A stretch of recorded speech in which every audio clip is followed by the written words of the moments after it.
Hi and welcome to the Geek Legion of Doom. This is a TV review and I'll be having a look at the first episode of the new series Dusk Till Dawn. Now Dusk Till Dawn, of course, is a remake of a film that was released some years ago that was directed by Robert Rodriguez and starred George Clooney, Quentin Tarantino and Harvey Keitel.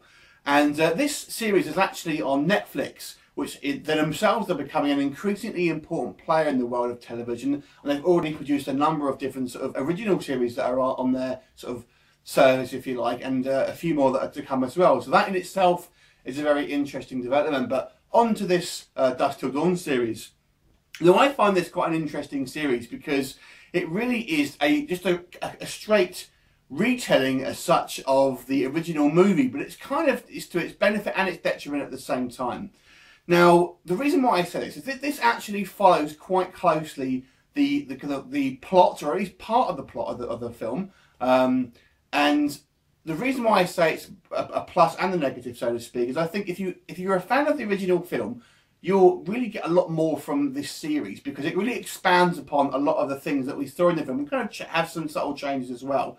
But I think if you haven't seen the film or you're unfamiliar with it, you might think, you know, what am I watching? You kind of won't really, I suppose, get some of the kind of the scenes and kind of why they're kind of dwelling on certain characters quite so much. And you know, the scene in question really, and it's only really one kind of scene with a couple of flashbacks that have dotted here and there, is the Benny's World of Alcohol, I think it is. So if you recall that scene from the movie, that's really the first episode here, and there's not a lot else that happens outside of that. Now in the original film, basically it was our sort of introduction to Seth and Richie Gecko, who are these kind of criminals, and it's the same thing here. And they are on the run from the law as Richie Gecko has recently sort of broke Seth Gecko out of prison, and they're on the run. They're kind of holed up in this kind of off-license, I don't know what you call it in America, the kind of or liquor store in the kind of in a back roads in America somewhere. And in the scene in the original film where a Texas Ranger sort of comes in to use the toilets, and the clerk is essentially trying to get rid of him because the Gecko brothers have got sort of two female hostages in the corner, and he's just trying to get them out as quickly as possible to avoid anyone getting hurt. And that's pretty much the plot of this sort of pilot episode. But it's, as I say, it's expanded on a lot more and kind of added to as well. So there are some things that have changed. There's an additional sort of Texas Ranger who is kind of in the car as well, and I think probably he's going to kind of end up being the one of the lead protagonists.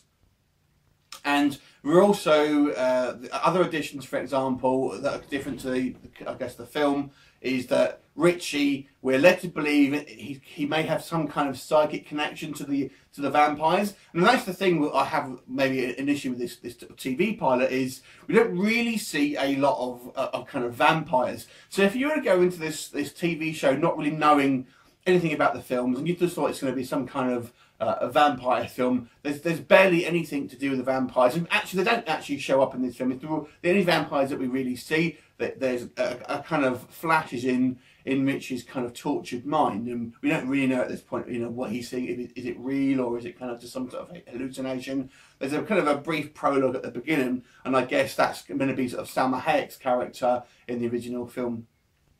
So I think if you kind of have no knowledge of Dusk Till Dawn, I think this pilot episode doesn't do a huge amount to kind of entice you to kind of watch the show, because it just looks like a kind of a sort of stylized heist film or heist series. But if you're a fan of the original films, then you'll I think you'll enjoy the kind of the added scenes and the kind of the added backstory and additional twists that this kind of series has got to offer. Now, in regards to the cast, I think the cast is very, very good, I have to say. The guy who plays Seth Gecko is really sort of channeling George Clooney's performance as that same character. Even the way he talks sounds very, very similar. I wouldn't really say they look the same, but, you know, whatever. But it's very interesting. They kind of the character is almost the way he sort of comes across, and as I say, sounds as well is very, very similar. As does Don Johnson's Duke, who's kind of the original Texas Ranger that you would have seen in the kind of the original movie. So it's homages the original film quite well, and obviously you get the same creative force behind it ultimately, and this is why. And I do like the kind of the additions. You know, I actually do like the original film, so this is something that I quite enjoyed watching. But my only criticism, I should say, for people who haven't seen that original film, and I guess maybe for it's getting on a bit now, and we've obviously had a couple of like crappy sequels to the original film that kind of were soon forgotten about.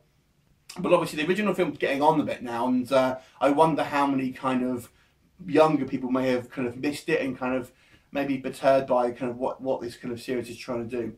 So I actually thought it's worth watching. If you haven't seen the original film, check this series out. I think it could be you could get interested. If you're a fan of like vampire series like the Vampire Diaries, however, it's not going to be along those lines, shall we say.